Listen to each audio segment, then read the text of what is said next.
Nakita niyo na ba tong ads na ito sa FB feed nyo or sa kahit anong SOCMED account nyo? Napapansin nyo ba siya? Nakalagay kasi dyan, bank loan, loan calculator siya. So, yun yung pinaka-description niya. Pero guys, kung makikita nyo dito, meron siyang breakdown ng loan. May loan summary siya, loan offer, loan amount, and repayment. At meron siyang interest. So, loan up siya. Well, anyways, in this video, bagong loan up na naman. Yung aking sisilipin ngayon at susubukan ko siya mismo. Which is, this year lang pala siya na-release. Last March 2025 at nagkaroon lang siya ng update this August 2025. Kaya pala, no, visible siya sa mga ating SOCMED account. Well, another promising loan up, new loan up po, no, from the title bank loan up siya. Which is, alam niyo naman kapag mga bank loan up po. Though, hindi siya specifically talaga na bank loan up. Parang pinangalan lang siya as bank loan up. Pagsabayan talaga siya sa mga matataas na offer. Mataas siya mag-offer, guys. Instant loan offer din yung binibigay niya. Maaaprubahan ng lahat dito. Okay talaga yung interest rates niya. Very long term din siya. But anyways, wag muna tayong magpakampante dito. Kaya nga natin sinisilip, no? Dahil bagong loan up nga po ito. What to expect in this loan up? So in this video, tamang expectation lang po yung ibibigay ko po sa inyo. Never ako nagre-recommend dito ng mga loan ups, ha? So disclaimer, this video is not sponsored. This is just purely based on my experience only na gusto ko lang po siyang i-share sa inyo na bago nyo pa lang siyang i-try, at least meron na kayong idea sa loan up na ito, nabigyan ko na kayo ng heads up and it's up to you na lang kung gusto nyo pa din siyang i-grab. Pero napakaswerte nyo kasi nga ako muna yung magta-try dito para makita nyo yung full application po nito, yung full process po ng loan up na ito step by step. Ang maganda din dito, kahit sino pwedeng mag-apply dito na kasi hindi naman sila nagre-require ng ating income proof. And ito pa ha, wala siyang ID na hinihingi sa atin. Pero kailangan natin mag-input ng mga details natin. Well, ano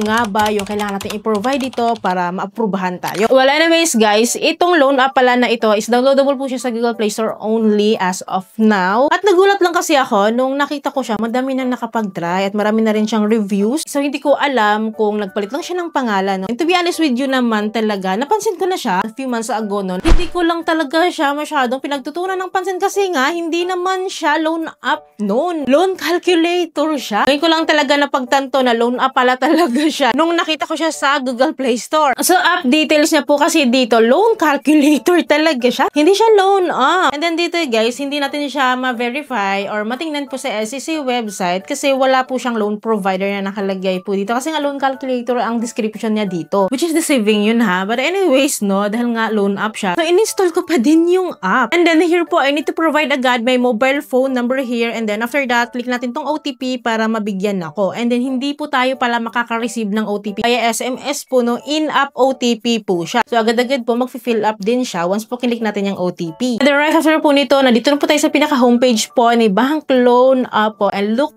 at the design, no, yung ating homepage dito, ang kamukha niya so far is si Mr. Cash. Tama ba? Kasi ganito po si Mr. Cash loan up. Ang pinagkaiba lang is the loan amount. Grabe no, 500,000 po yung maximum loan amount niya po na binibigay niya po sa atin. But guys ha, doesn't guaranteed. Pero guys, mataas talaga siya mag-offer. Believe me, mataas na mataas po talaga siya mag-offer kahit first timer pa lang tayo dito. Well, wala naman masyadong details dito, no. All I need to do is to click the apply now. And then here po is the basic information na po agad. It requires our full name as seen on our ID and then date of birth, gender, marital status, valid email address. And then dito sa baba, optional naman po yung alternate phone number. So, no need to fill up. So, anyways, kapag na-fill up pa na muna natin itong mga details dito, next tayo. Which is here po is we need to provide our addresses naman po. So, ipoprovide lang po natin yan as usual. And then after that is our work information na I think ito kasi naghihingi na po sila ng total working years, your monthly income, your household income. And then after po nito is nagre-record na po sila ng emergency contact for the character reference po. So, dalawa po yung hinihingi po niya dito. And then dito po hindi naman siya magdadirect sa ating phone book list. And ito manually fill up na po yung ating contact name and then yung kanilang mobile phone number. And then after po nito, ganun lang siya kadali. Under review na po agad. Countdown na po tayo dito. Oh, diba? Ang bilis, diba? Ang bilis mag-apply. Diba? Sabi ko sa inyo, approve agad. Approve tayo dito. But doesn't mean po na disburse na tayo agad. Ito naman ang maganda po dito, hindi po siya auto-disbursement po. So, wala tayong ibang gagawin dito. Kundi, click natin tong get money. And then, here po guys, no, meron na silang desired loan amount na binigay sa akin na 200,000. Sabi ko naman sa inyo, no, 'di ba? Ang taas. 200,000, no, and then 12 months to pay. Pero nakalagay naman dito, we have the choice naman na i-choose kung magkano yung amount po na gusto nating i-loan dito. Like, idadrag lang po natin yung loan amount natin, tsaka loan months natin. Pwede po natin i-drag yan. But anyways, guys, stick lang tayo dito sa desired loan amount natin na 200,000 daw at 12 months to pay. So, click ko po itong next, and then dito, I need to provide my payment method or the disbursement method po. So, dito po isisend po, if ever po, ma-disbursan po tayo ng ating approved loan offer. Dapat tama yung mga ini-input natin dito kasi what if nga, no?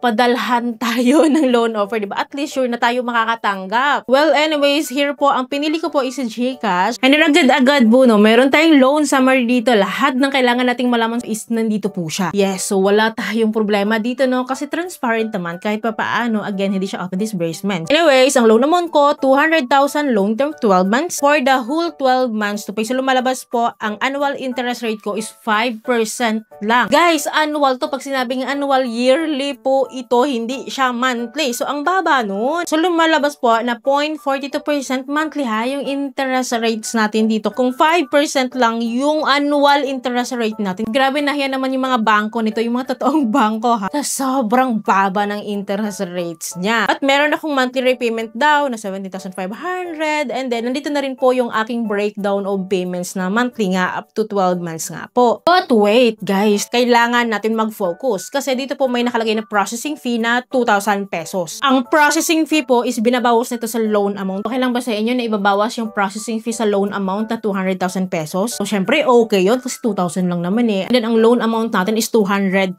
diba? Pero may kailangan kayong malaman kasi nakalagay dito sa baba, you need to pay a processing fee to the bank to get the loan immediately, which is applied as an interest discount. If the loan is cancelled, the fee will be refunded within 7 days. Guys, parang magkapatid sila ni Cash Muna Loan App na na-feature ko recently lang. Ang pinagkaiba lang nila, mas mababa lang yung processing fee ni Cash Muna Loan App than this one. And then nakalagay nga dito, no, na I need to pay the processing fee talaga para bigyan niya daw ako ng loan offer. Ano ang assurance natin na ibabalik talaga nila yung ating processing fee na binayaran, which is mabigat ha, 2,000 pesos po ito yung babayaran natin dito para daw mag-grantan tayo ng 200,000 pesos na loan offer sa akin. Guys, for me, ang galawan na ito ay scam po. Hindi siya nakakatulong kasi nga, di ba, wala tayong pera tapos pagbabayarin pa tayo ng processing fee na ganito kalaki. Please, wag po tayong magpasilaw dito ha kasi maganito po. Kaya nga tayo nangungutang po, no? Kasi nangangailangan tayo ng pera. Ang nangyayari tuloy, sila yung nangangailangan sa atin, di ba? Tayo yung huhut-hutan dito. Kaya please, no, sa mga ganitong loan app po, wag kayong basta-basta luso. Kahit pa paano, guys, no, na-share ko siya sa inyo, naisilip ko po siya, nasubukan ko siya mismo at nabigyan ko kayo ng tamang expectation dito sa loan app na ito. Wala na akong magagawa kung gusto nyo pa rin siyang itry. But for me, 100% not recommended and 100%